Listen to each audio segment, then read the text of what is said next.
This next section gives you guidance on how to negotiate with an armed escort provider. First and foremost, it advocates for entering into joint multilateral negotiations between the group of humanitarian actors who are seeking to use armed escorts and a single escort provider. It says that multiple organizations operating in the same area who seek to use armed escorts should ideally form a single team representing all humanitarian organizations looking to form that agreement.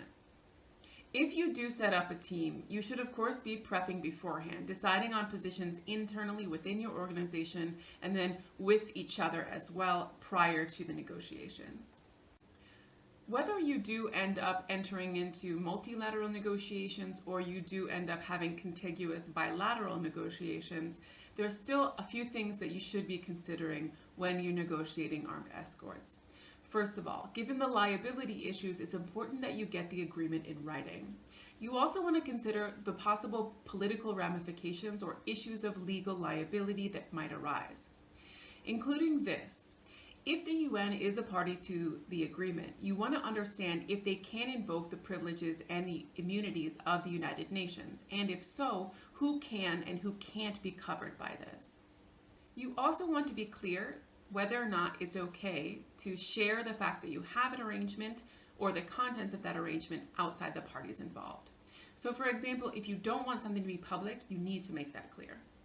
Finally, you want to think about the terms and conditions that you're willing to accept, whether or not you're going to pay, and if so, how much.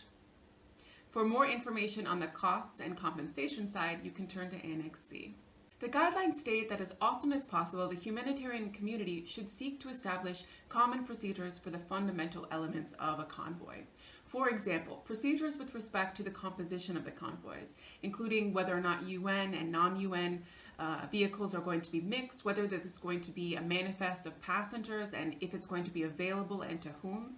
Also, if external passengers will be allowed. Procedures as well to the respect of the convoy command and control. So who's going to have authority over the composition of the convoy, whether or not the convoy can be rerouted or halted, and also if escorted vehicles will be able to leave by themselves. Also, procedures with respect to the carriage and the use of weapons. For example, that armed personnel should remain in separate vehicles and that other than the vehicles, weapons, and personnel that are accompanying the convoys must be exclusively humanitarian. Also, procedures with respect to communication and liaison, like how will the escorts communicate with those being escorted, both while they're en route and also with the base. You also want to have common procedures for dealing with demands made by the armed escort, such as for pre-approved movements, payments, stops, searches, checkpoints, etc. Also, procedures with respect to third parties that you may encounter while en route, such as civilians. And finally, agreed upon procedures for dealing with security incidents and traffic accidents.